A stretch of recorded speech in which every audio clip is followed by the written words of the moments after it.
두 번째 주는 우리가 하나님의 말씀을 듣는다 하는 것을 보았고요. 이제 지난주에 세 번째로는 그 하나님이 말씀하시는 것을 어떻게 분별할 것인가 하는 것을 보았습니다. 하나님이 말씀하시는 방법은 다양하죠. 성경으로 말씀하시는 게 기본이고 그 외에도 여러 가지 구약 성경에 보면 천사를 통해서 말씀하시기도 하고 하나님 직접 비청을 올려서 말씀해 주시기도 하는 것 같아요. 아주 다양한 그런 음성이 들리는데 그 지난번에 또 우리가 릭 워렌 목사님 그 분류하는 거로 보면 성경으로 그리고 또 다른 그리스도인 설교하는 어떤 설교자나 또는 우리 교회 공동체의 이웃들 통해서도 말씀하시고 또 사건이나 환경을 통해서도 말씀하신다 하는 것을 보았습니다. 그렇게 다양한 방법으로 말씀을 하시는데 그 전체를 통틀어서 우리가 이제 하나님의 음성 들을 때에 주의를 기울여야 될 부분은 세밀한 음성이다. 그렇게 지난주에 우리가 살펴봤습니다. 세밀한 음성은 다른 말로 우리의 내적 감동, 내적 우리 안에서 울리는 심금을 울리는 방법으로 우리에게 하나님께서 감동 주시는 거다. 그렇게 보았습니다. 그것을 또 지난 주에는 우리 공명이라는 resonate라는 그런 단어를 통해서 봤습니다. 소리국시 울리듯이 하나님이 말씀하시는 것을 우리 안에 와 계시는 성령님께서 공명을 하심으로 우리가 그 소리를 듣는다. 그렇게 하는 것을 보았습니다. 우리 안에 들리는 어떤 소리가 그 우리 생각을 통해서 우리 감동이 오는데 그것이 하나님의 음성인지 아니면 어떤 나쁜 사악한 사탄의 음성인지 아니면 우리 내면에 숨겨져 있던 우리 욕망의 소리인지 어떻게 그걸 구별하느냐 이게 기본적인 우리의 질문인데 거기에 대해서 우리 지난주에 네 가지 기준을 봤죠. 첫 번째는 성경 말씀, 성경 구절을 통해서 우리가 판단을 할 수 있다. 두 번째로는 우리가 그동안에 신앙생활을 하면서 알아온 대로 하나님의 성품, 하나님 성품과 일치하느냐. 그 다음에 연속성이라는 것 같습니다. 하나님 말씀하실 때 우리가 한 번에 딱 알아듣는 경우도 있지만 대부분은 그렇게 못하니까 힘없이 인내심을 가지고 말씀을 하십니다.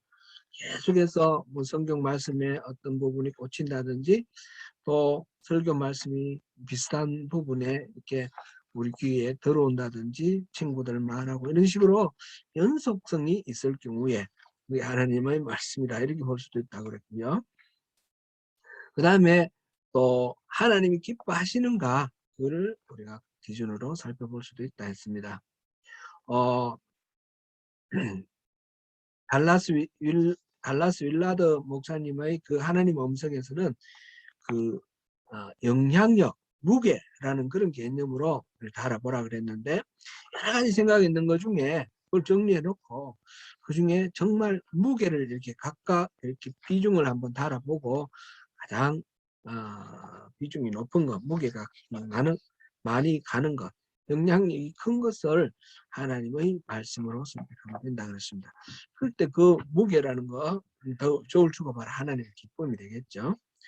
내 마음속에 내 욕망이 채워지지 않으면 하나님 말씀이라 하더라도 우리에게 때로는 부담스럽고 싫고 피하고 싶을 수도 있습니다. 내 마음에 평안이 오는 것이 꼭 하나님의 음성이 아니라 내 마음에 부담이 되더라도 이게 정말 하나님 기뻐하시는 거다 싶을 때는 우리가 그것을 선택해야 하는 것이죠. 그렇게 우리가 살펴본 그 방법들도 사실은 이게 뭐 딱 떨어지는 어떤 절대적인 방법이 될 수가 없습니다. 우리가 충분히 이해하듯이 즉 그것을 분별하고자 하는 나의 상황, 나의 수준에 따라서 달라진다는 것이죠. 내가 하나님과 얼마만큼 친밀하느냐에 따라서 그 성경 말씀도 그 속에서 하나님의 뜻이 읽혀지기도 하고 그렇지 못하기도 하는 것입니다. 예를 들면 성경을 잘 알던 바리새인들도 하나님의 말씀을 하나님의 말씀 그 의미를 알아채지 못했지 않습니까? 그런 식입니다. 그래서 가장 중요한 것은 하나님과의 친밀함이 이게 중요하다는 것을 알 수 있습니다. 그래서 오늘은 우리가 믿음의 선배들이 이렇게 하나님과의 친밀함을 더욱 돈독하게 하기 위해서 해왔던 여러 가지 영적 훈련에 대해서 한번 생각해 보려고 합니다. 오늘은 그 영적 훈련들을 구체적으로 들어가지는 않고요. 필요성에 대해서 한번 생각해 봅니다. 먼저 오늘 본문의 상황을 한번 보겠습니다. 오늘 본문 지금은 바울 사도가 3차 전도 여행을 마치고 돌아가는 길입니다. 바울과 그 일행이 예루살렘을 가기 위해서 가이사랴에 도착을 했는데 가이사랴에는 빌립 집사가 있습니다. 7명의 집사를 세웠는데 그중 한 사람 빌립 그 빌립 집사 집에서 묵게 되었습니다. 빌립 집사의 4딸이 모두 다 예언자다 그랬습니다. 하나님의 말씀을 대언하는 그런 사람이었다는 거죠. 그 집에 묵고 있는 동안에 유대로부터 아마 예루살렘으로부터 아가보라 하는 선지자가 찾아왔습니다. 그리고는 바울의 그 허리 벨트를 가지고 이제 이렇게 액션을 통해서 하나님의 뜻을 말씀을 전하는 그런 예언을 하는 것입니다. 11절부터 14절까지 한번 읽어보겠습니다.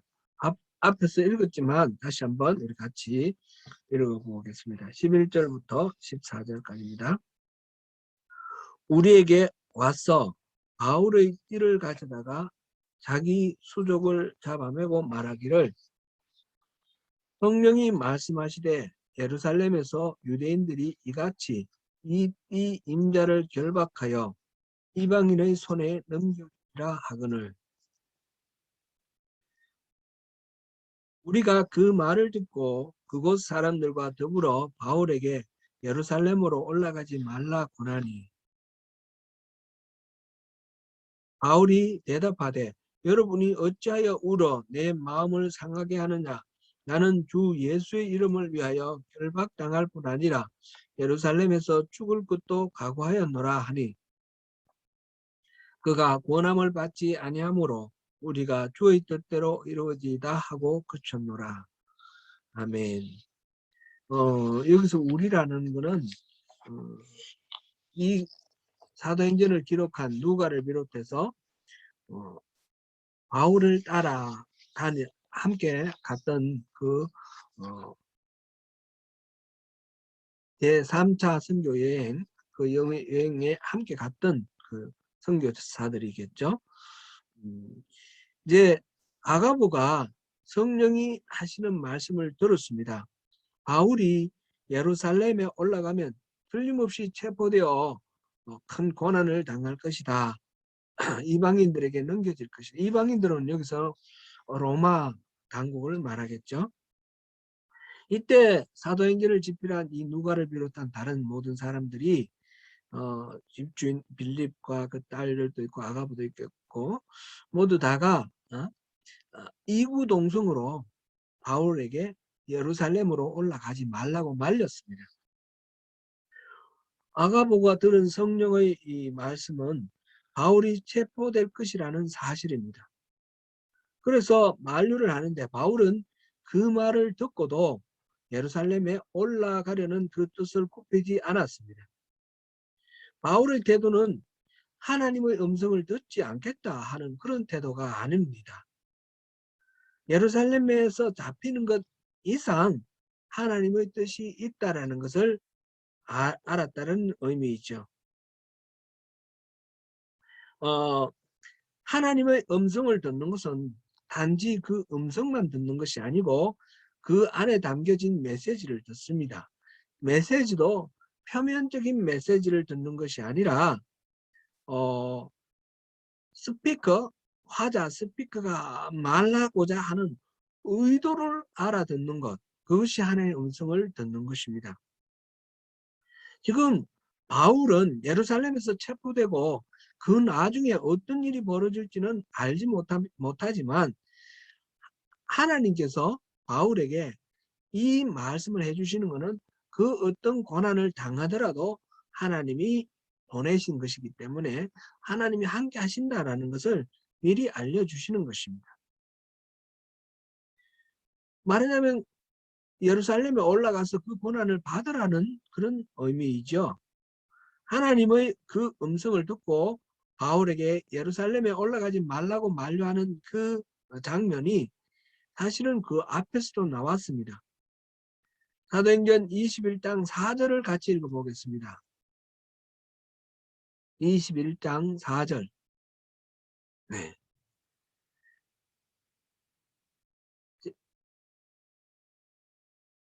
같이 읽습니다. 제자들을 찾아 거기서 이래를 머물더니 그 제자들이 성령의 감동으로 바울들어 예루살렘에 들어가지 말라 하더라. 아멘. 사실 주변 사람들의 만류를 들으면 다른 그리스도인을 통해서 말씀하시는 경우도 있기 때문에 그것을 무시해서는 안 됩니다. 그런데 바울이 예루살렘에 올라가겠다고 하는 이 이유는 바울이 나름대로 그 하나님의 음성을 듣고 알고 있었기 때문입니다. 전도여행을 마치고 돌아가는 길에 밀레도, 에베소 바로 앞에 있는 항구 도시 밀레도에서 에베소 교회의 장로들을 만났을 때 바울이 한 말씀 가운데 한 구절을 보시겠습니다. 사도행전 20장 22절부터 24절까지 말씀입니다. 사도행전 20장 22절부터 24절까지 함께 읽겠습니다. 보라, 이제 나는 성령에 매여 예루살렘으로 가는데 거기서 무슨 일을 당할는지 알지 못하노라. 오직 성령이 각 성에서 내게 증언하여 결박과 환난이 나를 기다린다 하시나 내가 달려갈 길과 주 예수께 받은 사명 곧 하나님의 은혜의 복음을 증언하는 일을 마치려 하면은 나의 생명조차 조금도 귀한 것으로 여기지 아니하노라. 아멘. 이미 바울 사도는 여러 도시를 다니며 복음을 전하는 동안 성령님께서 예루살렘으로 가게 하심을 알았습니다. 거기서 무슨 일이 일어날지는 알 수 없지만 예루살렘으로 가서 그 당할 어떤 고난을 당하라는 말씀을 들었습니다. 그러니 다른 사람들이 성령의 감동으로 예루살렘에 가면 닥칠 고난을 알게 되어서 바울에게 만류를 하고 함에도 불구하고 이 바울 사도는 그의 말대로 예루살렘에 가는 것을 피하지 않습니다. 어떤 고난이 닥칠지 모르지만 그는 하나님이 뜻하시는 바라는 사실을 알고 있습니다. 똑같이 예루살렘에 올라가면 고난을 받을 것이라는 성령의 감동, 하나님의 말씀을 들었는데 그 이후에 판단이 다른 것은 왜 그렇습니까? 하나님의 음성을 들어도 그 메시지 안에 담긴 하나님의 속마음을 알 수 있는 것, 즉 하나님의 뜻을 분별하는 능력이 다르기 때문입니다. 그렇게 하나님의 음성을 듣는 능력을 영성이다 이렇게 말할 수가 있습니다. 영성은 영적인 성품, 사람 안에 들어와 계시는 영의 성숙한 정도, 우리 안에 들어오신 주님의 영, 성령님께서 우리 인격을 통치하시고 다스리는 그 정도, 이렇게 말할 수 있겠습니다. 하나님의 음성은 예수를 믿는 그리스도인 모두가 들을 수 있지만 영성의 깊이에 따라서 하나님의 말씀의 그 깊이를 이해하는 그 정도가 달라집니다. 아기들이 금방 엄마의 음성을 듣습니다. 그러나 자라면서 엄마의 말뜻을 알아듣는 내용이 달라지는 것과 같은 이치다 이렇게 생각하면 되겠습니다. 여러분 하나님의 음성 듣기를 사모하십니까? 그렇다면 하나님의 음성을 듣고자 하시는 목적이 무엇입니까? 내가 하나님의 음성을 듣는다라는 거 자랑하기 위해서입니까? 그럴 리는 없지요. 아니면 스스로 어떤 영적 권위를 얻기를 원하시기 때문입니까? 자기 만족을 위해서입니까? 장래를 미리 알아보고 싶은 궁금함 때문에 그렇습니까? 그런 것은 아닐 것입니다. 하나님의 음성을 듣는다는 것은 하나님의 뜻을 알고자 함일 것입니다. 하나님과 서로 교통, 커뮤니케이트를 하기 위해서입니다. 그렇게 하나님의 뜻을 알게 되면 하나님의 뜻에 순종하게 되면서 하나님과 동력하는 그런 우리 인생 살아갈 수 있는 것입니다. 그러므로 하나님의 음성을 듣는다는 것은 단순하게 들었다는 사실이 중요한 것이 아닙니다. 하나님의 속마음을 알아야 합니다. 그렇다면 같은 소리를 들어도 하나님의 의도를 더 깊이 알 수 있는 그런 능력이 필요한 것입니다. 이것이 영성이고 영성 깊은 그리스도인이 되고자 하는 우리 소원이 바로 거기에 있습니다. 그래서 예전부터 영성훈련이 그리스도인의 신앙생활에 매우 중요한 한 부분이었습니다. 그런데 영성이 우리 안에 들어오신 성령님이 하나님의 음성을 공명하는 것이라 그러면 우리가 영성 훈련을 한다는 것은 어떤 의미일까요? 우리가 우리 안에 계신 성령님을 훈련시킨다 그런 뜻은 아니지 않겠습니까? 그것이 아니라 내 안에 계신 성령님이 전달해 주시는 하나님의 메시지에 우리가 반응하는 것을 훈련하는 것입니다. 사실 내 안에 계신 성령님이 활동하시고 열매를 맺으시는 모든 과정의 주체는 성령님이십니다. 주도권은 성령님께 있습니다. 그러면 나는 무엇을 합니까? 이것은 하나님의 주권을 강조하는 것과 자유의지를 가진 우리의 적극적 반응에 관련된 오래된 논쟁과 상관이 있습니다. 이 둘 중 어느 하나라도 절대적으로 택하게 되면 안 됩니다. 어느 하나라도 버리면 안 된다는 뜻입니다. 둘을 적절하게 균형 있게 잘 우리가 받아야 합니다. 이 둘은 모두 다 성경에 나오는 하나님의 중요하신 말씀의 내용이기 때문에 그렇습니다. 우리가 할 일은 성령님께서 말씀하시는 그 절대적인 주권에 대해서 우리가 순종을 하되 그 성령님께 우리가 민감하게 반응하여서 하나님의 뜻을 예민하게 분별할 수 있는 능력을 키우는 것입니다. 이것은 어떤 고귀한 성자들에게만 필요한 것이 아닙니다. 하나님의 자녀라면 누구나 다 필요한 것입니다. 부모와 자식 사이에 친밀한 사랑의 관계를 결코 특별하다 말할 수가 없습니다. 마찬가지로 하나님과 우리의 관계 속에 이 영성, 하나님의 음성을 듣는 이것은 특별한 것이 아니라 자연스러운 것이고 당연한 것이 되는 것입니다. 시 한 편을 소개해 드리겠습니다. 아마 대부분 들어보신 시일 거라고 생각되는데요. 심순덕이라는 분이 지으신 시입니다. 우리 신순덕 권사님하고 이름이 비슷한데 신이 아니라 심순덕이라는 시인입니다. 제목은 엄마는 그래도 되는 줄 알았습니다. 라는 시입니다. 엄마는 그래도 되는 줄 알았습니다. 하루 종일 밭에서 죽으라 힘들게 일해도 엄마는 그래도 되는 줄 알았습니다. 찬밥 한 덩이로 대충 부뚜막에 앉아 점심을 때워도 엄마는 그래도 되는 줄 알았습니다. 배부르다, 생각 없다, 식구들 다 먹이고 굶어도. 이제 제가 한 년을 뺐네요. 엄마는 그래도 되는 줄 알았습니다. 한겨울 냇물에 맨손으로 빨래를 방망이질 해도. 엄마는 그래도 되는 줄 알았습니다.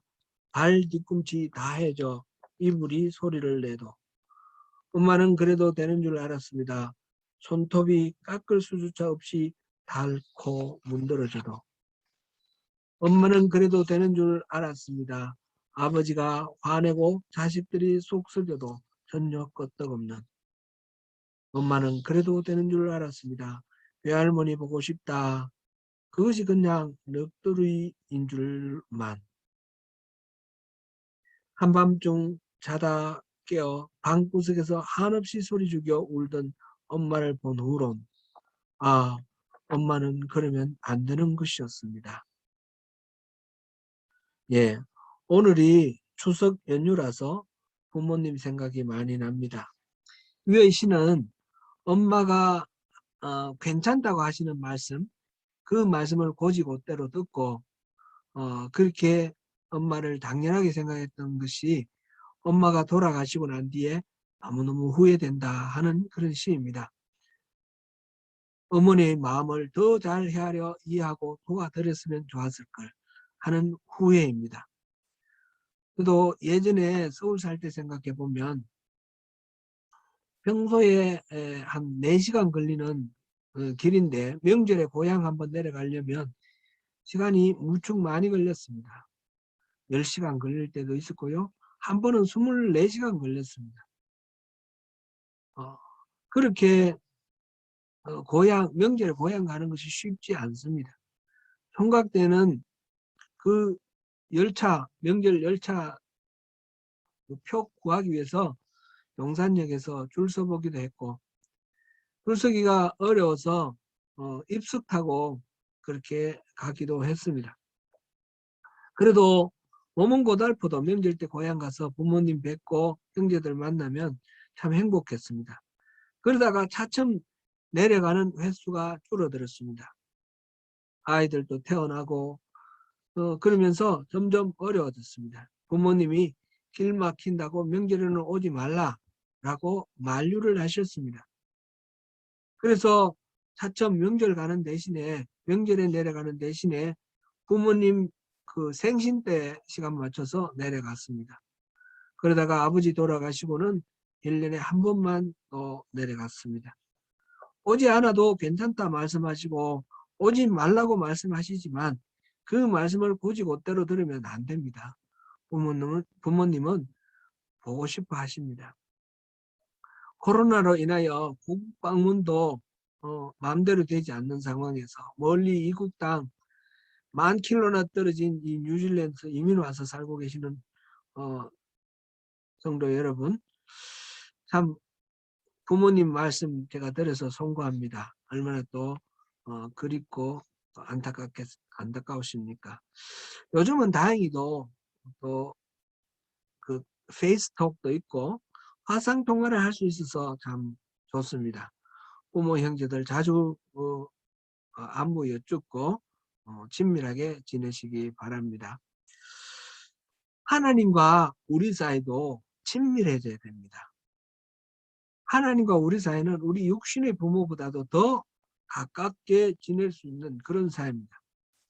하나님은 우리를 지극히 가까이 두기를 원하십니다. 우리도 그렇지 않습니까? 하나님과 우리가 함께하는 것 좋으시지요? 우리를 내버려 두시는 것이 더 좋으신 분은 없으시겠죠? 하나님이 우리 삶에 임재하시면 좋습니까? 아니면 아무리 우리가 뵙고 싶어도 어디 계신지도 모르고 그런 상태가 좋겠습니까? 당연히 우리는 하나님이 늘 우리와 함께 하시기를 원하십니다. 우리가 기도할 때마다 응답하시기를 원합니다.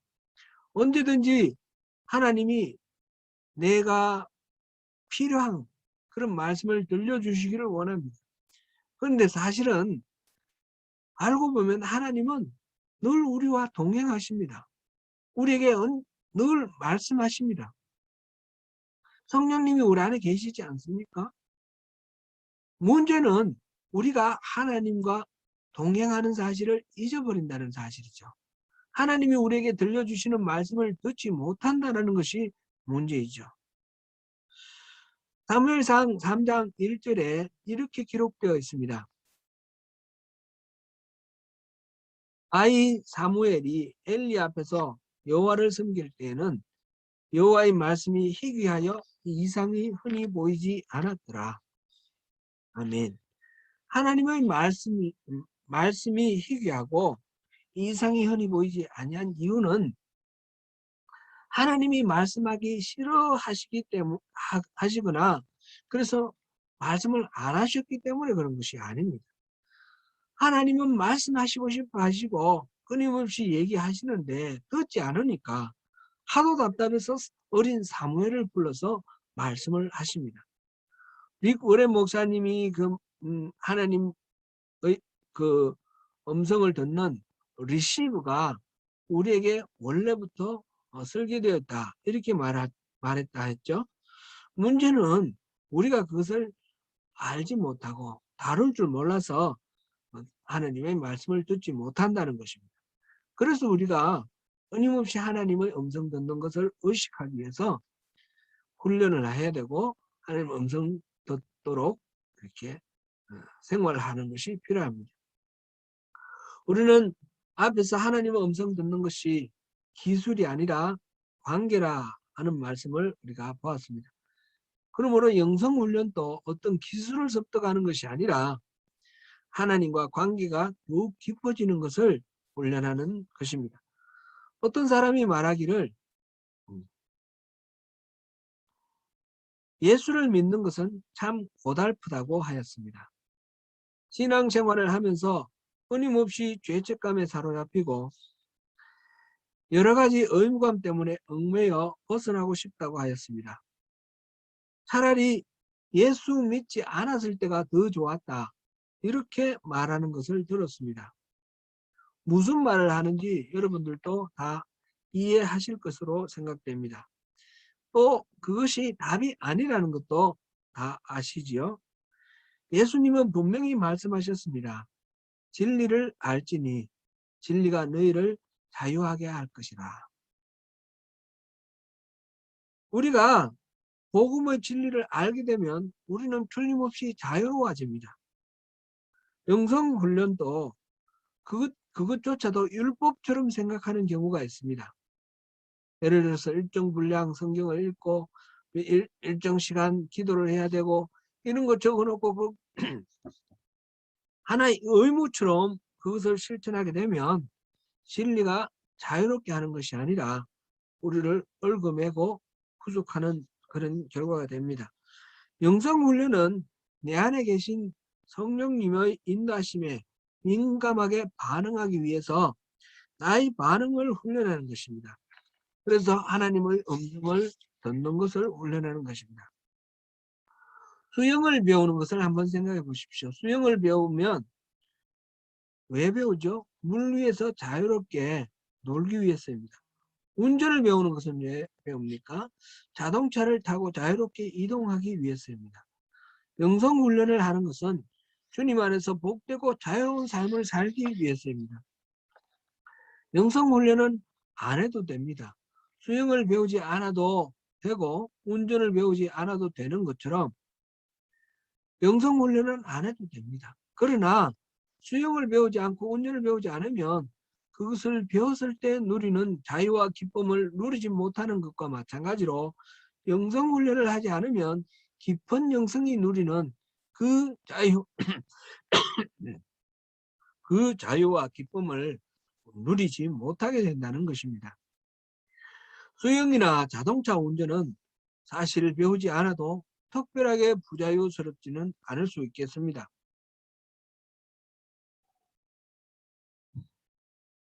그러나 영성훈련은 하나님 음성을 듣는 훈련인데 곧 말을 배우는 훈련입니다. 말을 모르면 우리가 얼마나 불편합니까?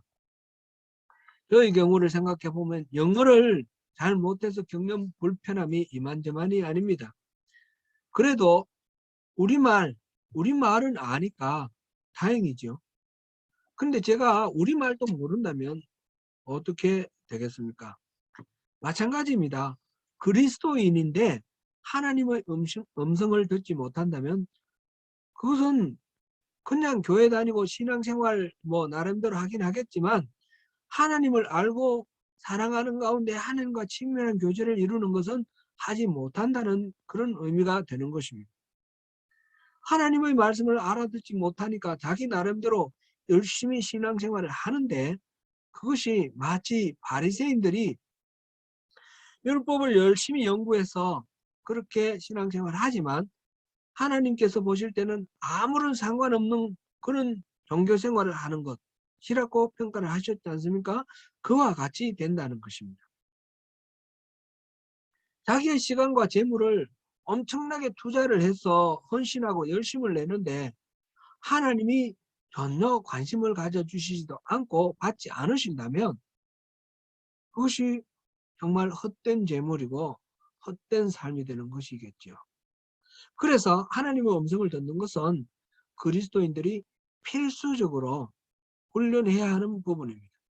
영성훈련은 우리가 그렇게 하나님의 언어를 배우는 것이고 그리스도를 닮아가는 것이며 나아가 그리스도께서 요한복음 17장에서 기도한 것처럼 우리가 하나님 안에, 하나님이 우리 안에 이렇게 온전한 연합을 이루어가는 훈련입니다. 주님 안에서 참된 평강과 자유를 누리는 삶을 훈련하는 것입니다. 사랑하는 성도 여러분, 다음 주에는 하나님의 말씀을 잘 듣고 잘 분별하기 위해서 필요한 영성훈련에 대해서 구체적으로 몇 가지 살펴보도록 하겠습니다. 오늘 또 지금 또 살아계셔서 말씀하시는 하나님 음성을 민감하게 들으시고 또 순종하면서 친밀한 사랑의 교제 안에서 영적으로 더욱 성장해 나가시는 저와 여러분 되시기를 축원합니다.